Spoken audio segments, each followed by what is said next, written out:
for being here. Any questions you guys have, I'm glad to take them. Yes, from a marketing perspective, is the event in Paris already a success? Or if not, what would it take to be a success?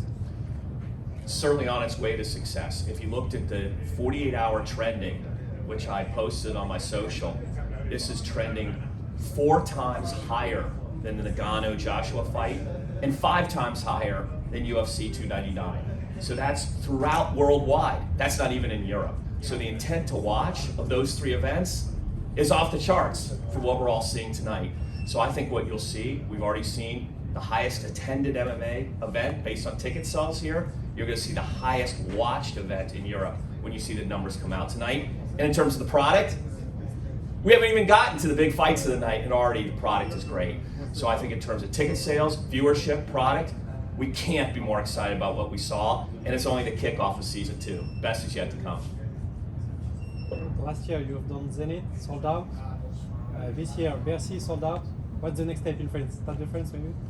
I think we keep trying to challenge ourselves to do better for the only 2 groups we care about, fighters and fans. Unlike the other guys, they're very focused on profits and themselves. We're very focused externally. We're the new guys. We got to prove ourselves, and we got to prove ourselves to fans and to fighters. And we keep measuring ourselves that way. We build a league that every fighter wants to be here, and fans want to check out this product. And that's how we measure ourselves each and every time. And that's why we're so focused on those metrics of viewership, engagement, and fans and fighters. And that's what's getting me excited about a night like tonight. We have the Bellator in May here in Paris, same place. How many events you want to do in Paris or in France a year? PFL, the company, is having 3 this year. No other city has 2 this year when you look at company-wide. That's how great of fans and how great a market this is for MMA. So I think you can expect us to be here often and with different product. So obviously, PFL Europe, we're having resident product here. But I think you'll see the Bellator Champion Series be here a lot. And I think in the future, you may even see other type events come here. Maybe a big PFL pay-per-view super fight come here. But as I said, of our 28 fight events this year, no other city in the world has 3 but this country. And it's a testament to the overwhelming support and excitement for PFL among MMA fans in France. And just some few words about Cedric Doumbe. He chose PFL, not UFC last year. That's amazing to have him here in PFL for you. Cedric Doumbe is a sensation. Very rarely in sports do you have a sensation. There are great fighters, and then there are sensations. And he is proving himself to be on a level that we haven't seen since Conor McGregor. And those come around maybe every 5 years, maybe every 10 years in the sport. Mike Tyson, my good friend who joined me in Saudi Arabia last week, was one of those in boxing. And those are people that fans care about, that they understand, that they want to follow their journey, not just because of what happens inside the cage, but who they are. And we're thrilled to have part of the PFL and to have chosen us because we care about him, his journey, his support, and what he wants to accomplish also. Couldn't be happier. Yeah, Don, just want to say congratulations, obviously, on the sold-out event. There was another high-profile head of an organisation, obviously, that says the PFL can't sell tickets. I've heard of that guy. You've heard of him, yeah. You posted a little tongue-in-cheek comment on Twitter, which is quite right. You know, you've sold it out. Is this now like you putting a stake in the ground here? This is how you want to move forward? Look, for all those who follow us as a company or follow me as a founder of the company, we're very respectful. UFC built the industry. There is no MMA without UFC. And Dana White was instrumental leading that. We're very respectful of that. What we don't like is disrespect. We only punch back when there's disrespect. This world is big enough for 2 leading companies. They were the first leader, but make no mistake, they ain't gonna be the only leader. We do something different, we do something unique, we play our own game. We've gone from 0 employees, 0 fighters, and 0 fans 5 years ago. And we're 50% of their audience today. And our brand is small. I've built enough companies in my lifetime to know that you have to start product first. our product is as good as theirs. Our brand is catching up. We don't have marketing muscle. We don't have $200 million a year to put against it like they do, but we're catching up. Because when fans see the product and when fighters come to the company, they go, that's freaking good. And I like it there.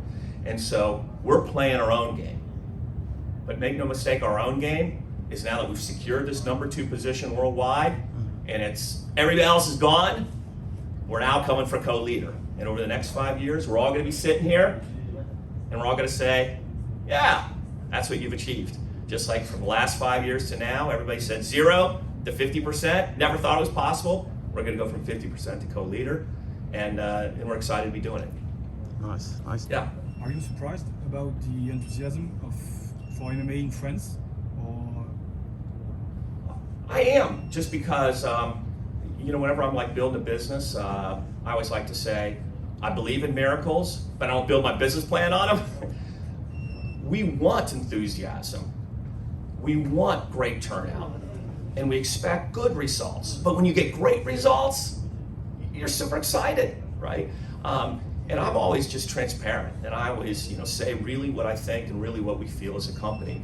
So we thought we would do really good, but come on, this is great. And so we're surprised, but also Cedric Doumbe is great. And we have to give credit to Cedric Doumbe.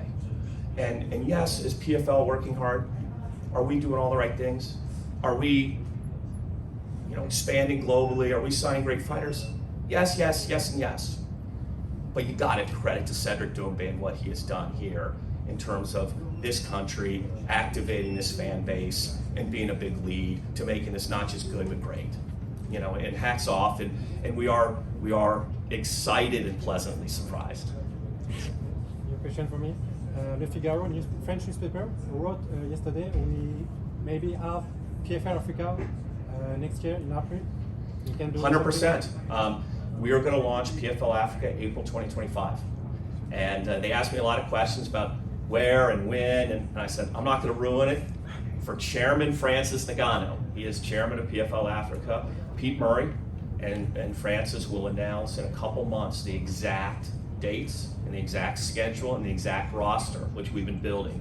PFL Mideast launches in April 2024 this year. PFL Africa, April 2025. And it's going to be the exact same sports season format. 4 events, 2 regular season, 1 playoff, 1 championship, 4 weight classes, different weight classes. Expect some heavier weight classes, and they'll all be all events in Africa.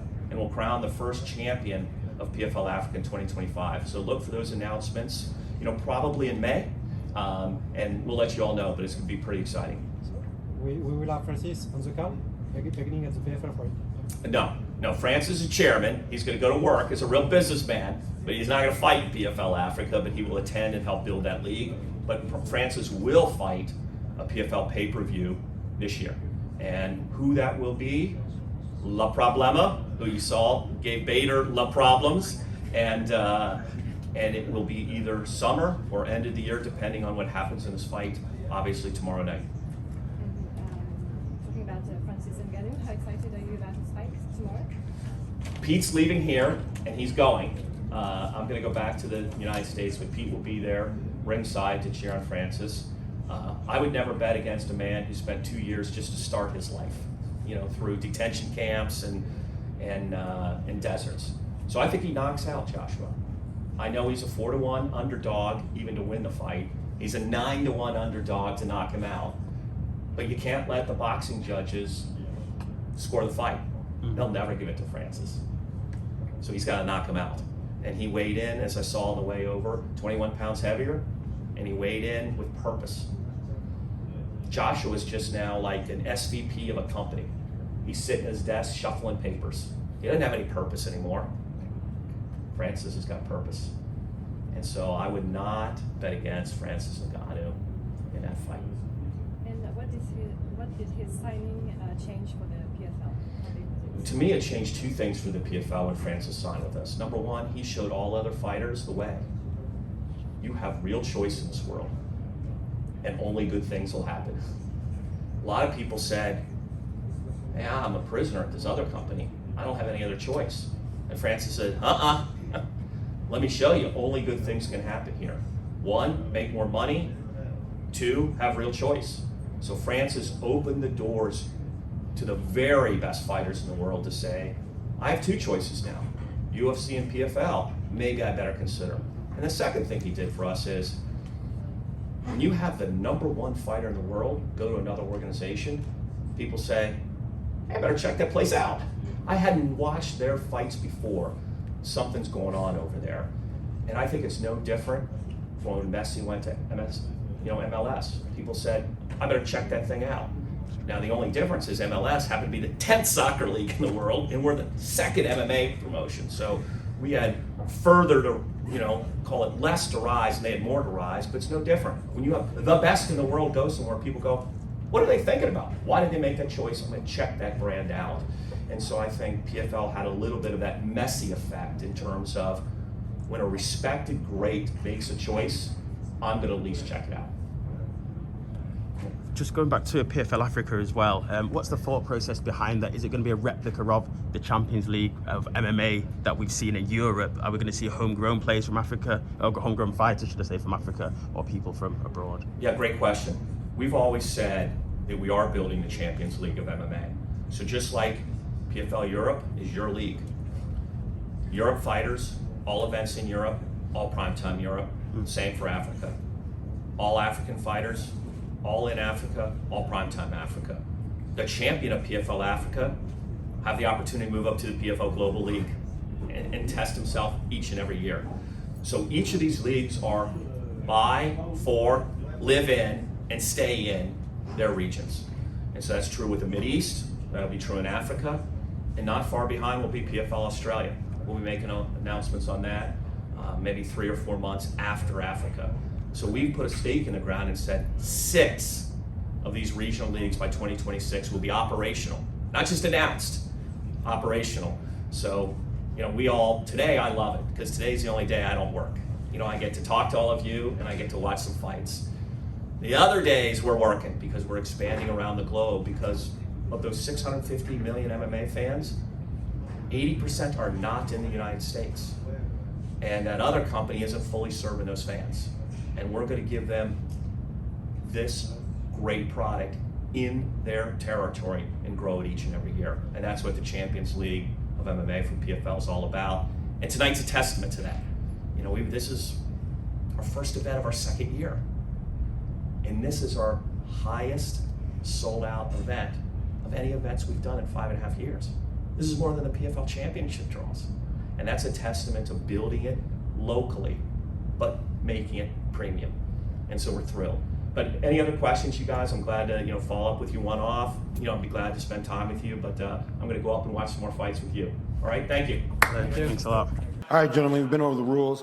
Protect yourself at all times. On the fence. I'm on the fence. We don't need to talk about Left hook from Yaoundé came and landed on him, so